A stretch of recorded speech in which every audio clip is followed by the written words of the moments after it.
Hey guys, welcome to my channel. I am so excited to be back. I have been away for a while because I've been sick and I've just been recovering. I know you can still hear it from my voice, but I'm just excited to be back, and it's Soul Tribe reading. And we're gonna continue our book, The Way of the Priestess. And I know that last week we stopped at reclamation, and then we said we were gonna continue with it once we return, and I'm just glad to be back.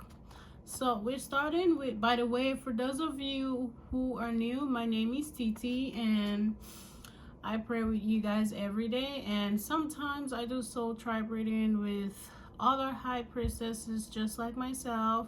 And right now we're reading the book The Way of the Priestess by Sarah Coxon, and once we are done with a few pages, I will be already pre-shuffled and pulled out some oracle cards for you guys, and I will be reading that to you guys as well.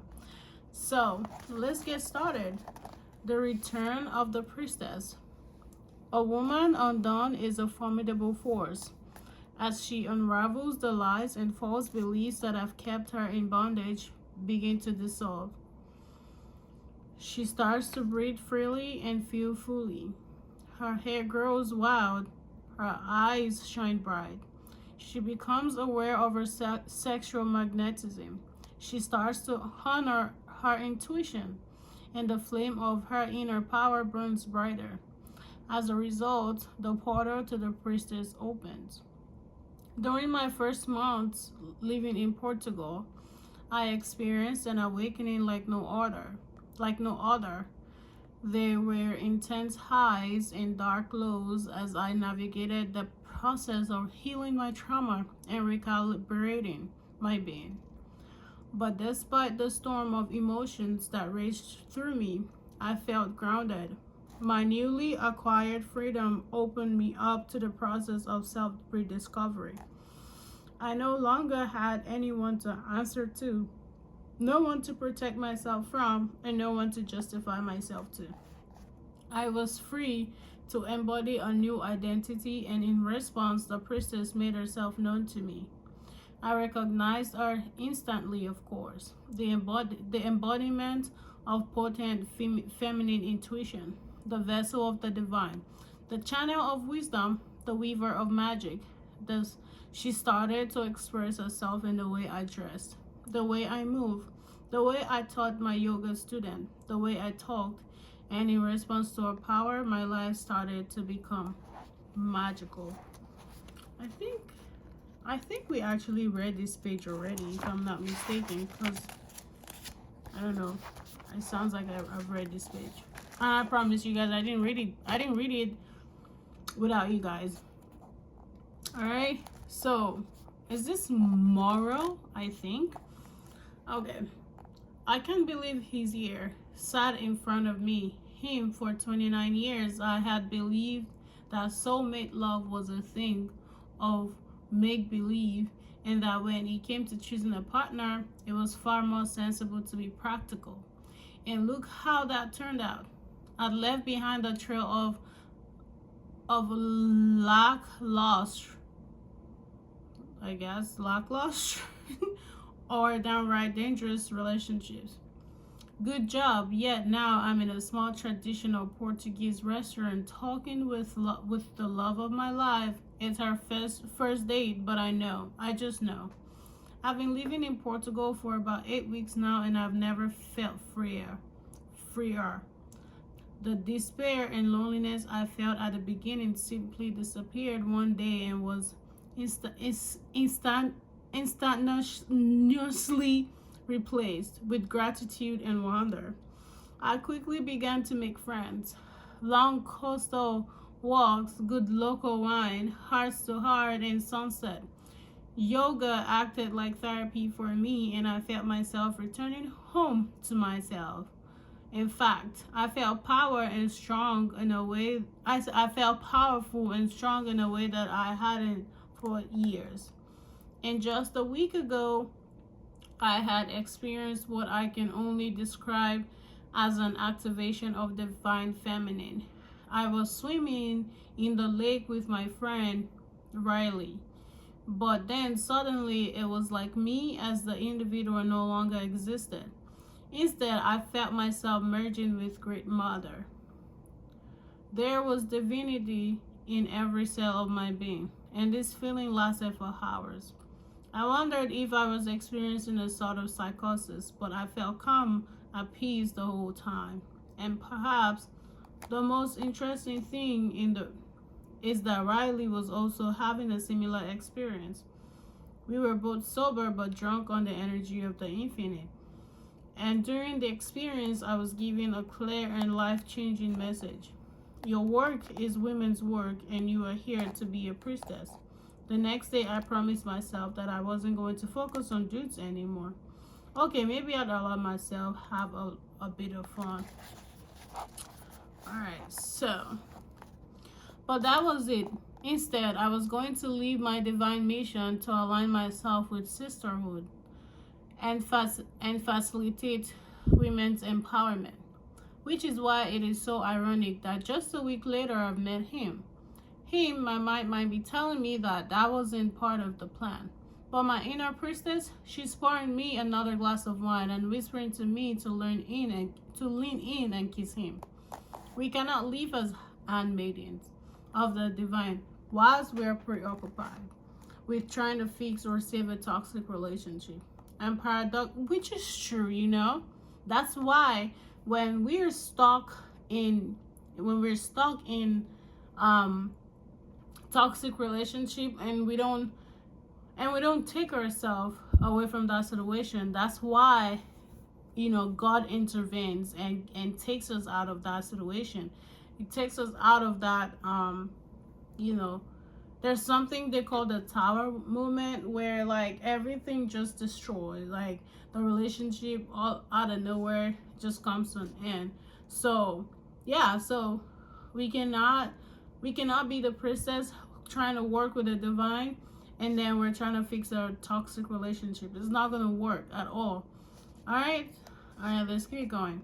And paradoxically, until we embrace our personal power, we will continue to be attracted to jerks who do not see us as the powerful women that we are. This is why my relationship with Moro could only materialize and blossom once I have fully recognized and accepted myself as a powerful priestess. My relationship with Moro blossomed, and through it, I came to understand the true power of the masculine when it isn't blinded by ego. He was and still is able to hold incredible space for my feminine creativity, intuition, and emotionality. I believe that every woman deserves to be treated with such respect, kindness, and reverence. Looking back now, I cannot believe I accepted anything less than this in previous relationship. It's also no coincidence that uniting with Moro became a catalyst for an exponential up level in my life, where I embodied a priestess and channeled her into building a business and creating a life that set my soul on fire. This is what happens when the masculine and feminine fuse together in harmony. Magic and exponential growth happen. But more on that later. So let me tell you something about, how when you understand what true love is, once you taste it and you understand it, you're not gonna go back. You're not gonna accept anything less than that. And this also includes like your own self-love. When I chose to stay away from toxic people and relationship, and I chose myself, and I found out how much peace I got from doing that. Since then, I've not found myself going back to any toxic shit or opening myself. Before, I don't even open myself to any. Once I see any toxic nonsense, I immediately take myself out of that situation, because I'm not even trying to put myself in any situation that will mess up my peace of mind. I know how much it took me to get to that level, so I don't play about that. All right. Acknowledging trauma. I'm 8 years old and a girl guide, the female version of the Boy Scout. I'm chatting away to my friends, and the next thing I know, our leader, a woman in her 30s, we'll call Brown Owl, starts shouting at me. Not everyone wants to know about your past school, Sarah. Stunned, I feel the hot sting of shame reach my cheek, and I bite back my tears. My parent, wanting the best education for me, had desired to send me to a private school. That wasn't something they could actually afford. My dad was working overtime. I'd be given a scholarship award to reduce the fee. My girl guide friend had innocently asked why my younger brother Tom didn't go to the same school, and I told her candidly, in a way only a young child can, that my parent didn't have the money. I was already on a partial scholarship. Being called out by Brown Owl in front of all of those kids felt mortifying, and the pain of being misunderstood caused me to sob hysterically. When my mom came to pick me up, I didn't realize it until I was sat in a session with my therapist as an adult. But my 8-year-old self experienced have fleeting moments as a trauma. Usually, when we think of trauma with a big T, such as abuse, rape, and violence, etc. But there is also trauma with a little t situations, such as my experience with a girl guides, which create a heightened emotional response. In response to the situation, I logged in a belief that I was different and it was dangerous to share my truth. And as a result of this and countless other micro trauma that I experienced throughout my younger adult years, I found it hard to believe that my opinion was worth anything. So I stayed quiet. And I tell you this, I have been in this situation, guys. Let me tell you, I have been here where, because some teacher tried to like humiliate you in front of your colleagues, in front of your classmate, and then because you just have that, that trauma, you just keep your opinion to yourself because you don't want to be humiliated, just like the teacher did. All right, so let's read. There are countless circumstances during our lives where we experience these traumas, such as an insult, an offhand comment, or unwanted sexual attention. Men and women both experience trauma, but women trauma is heavily laced with 3,500 years of oppressions, persecutions, and expectation. In response, we have learned to edit ourselves. We carefully choose our words. We avoid expressing our opinions. We avoid wearing skimpy clothing. We avoid following our callings and dreams. We do anything to avoid the possibility of being misunderstood, judged, or attacked. In our culture, it's challenging for women to be fully themselves. We've grown up witnessing the way in which women in the public eye get slammed for everything they do or don't do. I watched in a horror back in 2018 when the brave Christine Blasey Ford testified against the American Supreme Court nominee Brett Kavanaugh. In her testimony, she explained that she felt it was her civic duty to publicly share that Brett Kavanaugh, as a teenage boy, has assaulted her at a party. I witnessed with disgust how she was taunted and threatened for having the audacity to speak out against him. By many, she was branded a liar. And predictably, Kavanaugh was still sworn in as Supreme Court judge. I watched him give his own testimony, and it made my blood run cold. He was angry, irrational, and full of contempt. I couldn't believe that with a performance like this, that his nomination would go through. But it turns out it was always President Donald Trump's favorite. What I saw unfold in the scenario was a textbook case of the patriarchal narrative at play. The story is essential. this, white affluent men are allowed to do what they want without consequence. Women who speak out, however, are made out to be evil. All right, so we're gonna read this and end there. As you can see, the outside world hardly feels like an encouraging environment for women to own our voice and express herself. To the collective feminine, the world feels like an unforgiving, scary place that won't accept our truth. It also won't allow her to speak up, let alone be in process, explore, and yes, mess up from time to time. The only way forward is to heal our individual and collective trauma and choose to master our own inner courage so that the feminine can truly rise up and reclaim ourselves. The more of us that speak up and out, the better. I know we can change this, but we have to be brave and we have to keep on speaking our truth and be allies to each other. The trauma we experience as women is rooted in our ancestry. In the last few millennia, as patriarchy grew in dominance, women's magic and natural healing knowledge was feared. Thousands of women were burned at the stake during the 16th and 17th centuries. And this was after facing torture and humiliation. This witch hunt introduced a system of terror to women. Those who survived this interrogation had to adopt a much more acceptable model of femininity, one where women became obedient and submissive. New scientific findings have shown that trauma is passed on from generation to generation, and researchers have discovered not only can extreme and traumatic event change an individual, but it can also impact their children generations later.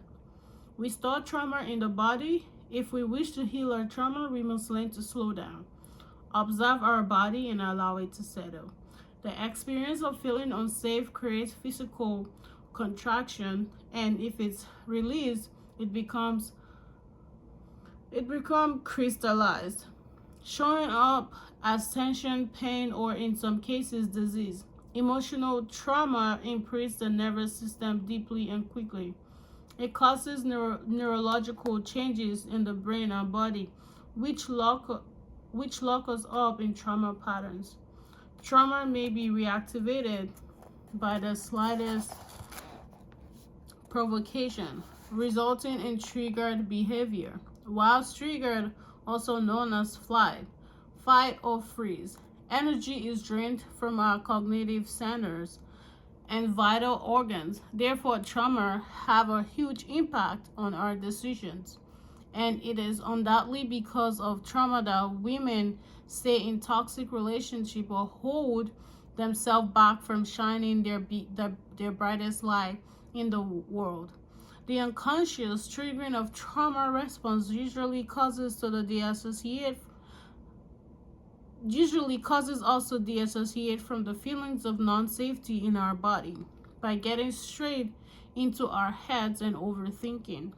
This is a travesty for the feminine spirit, because while she's locked into reliving our trauma response, two of a woman's greatest feminine superpowers are suppressed. Our intuition and our creative ability to problem solve. And it's obvious that we cannot live our fullest expression as priestesses if we are constantly in survival mode. That is crazy, okay? Which is true. We cannot live our fullest expression as priestesses if we continue to live in survival mode. That hits home, all right? That hits home. That is so relatable. All right, guys, we are going to continue the next episode. Yeah.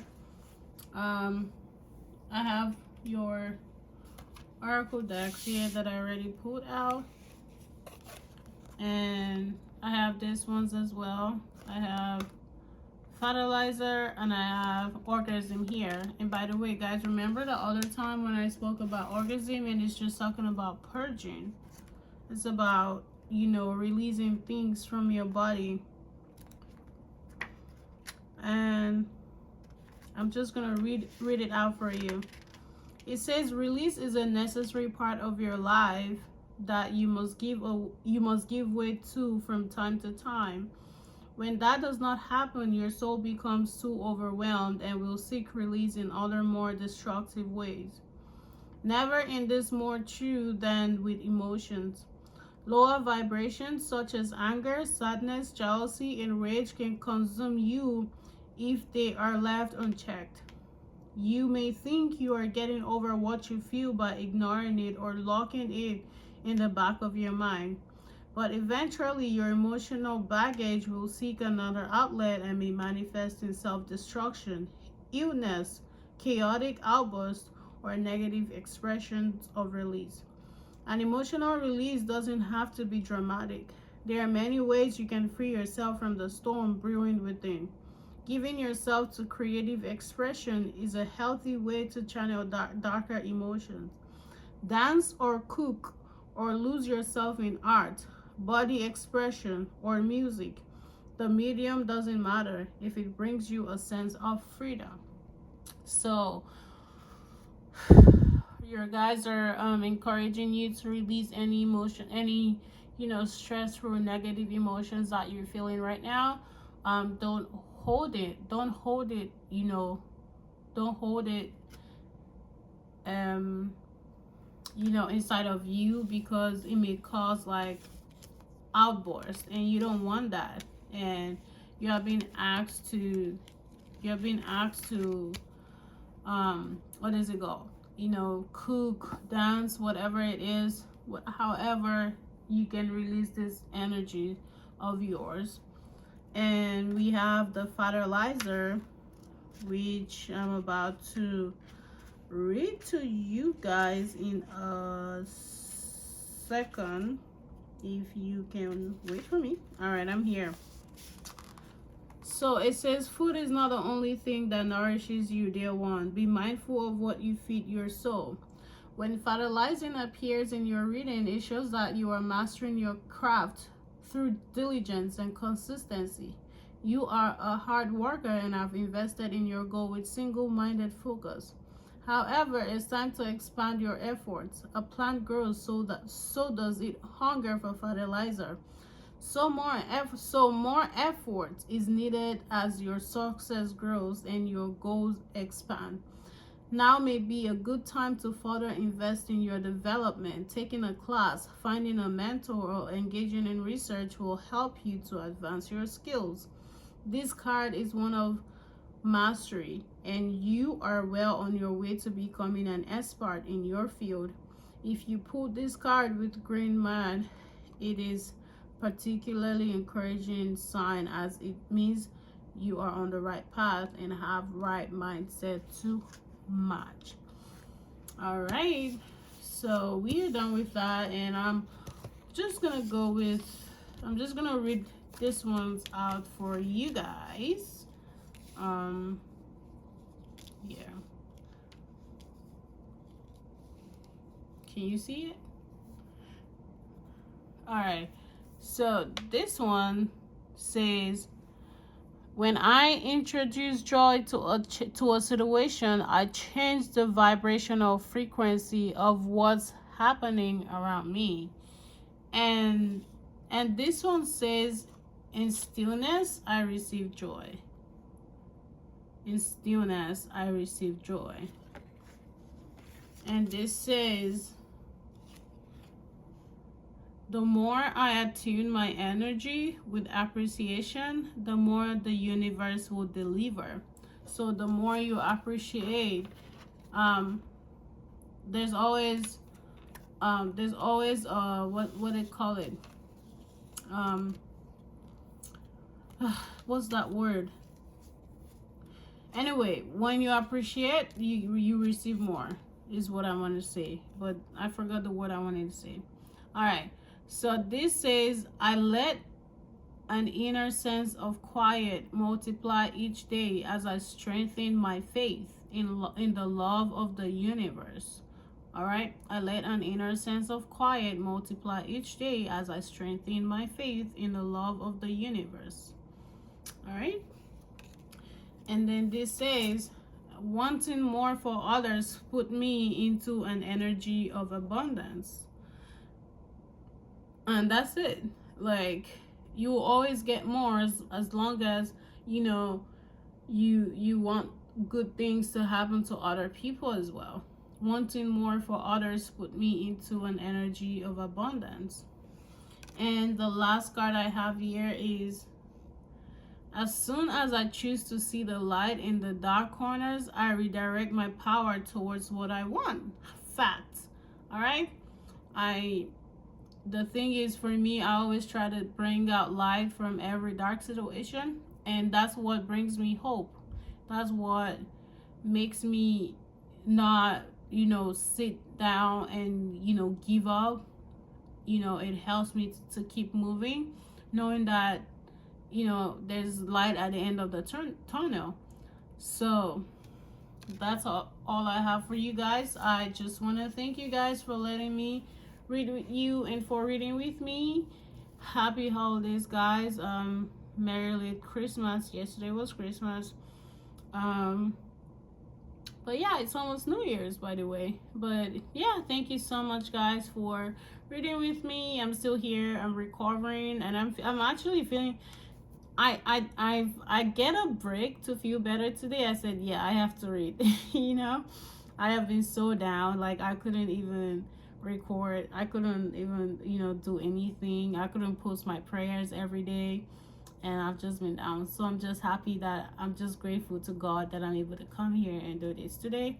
So I will see you guys at the next episode, and don't forget to subscribe if you want to connect with me and read with me as well, and turn on your post notification as well, so that whenever I post, you can get notified as well. And all right, thank you so much, guys. I appreciate you. Bye bye.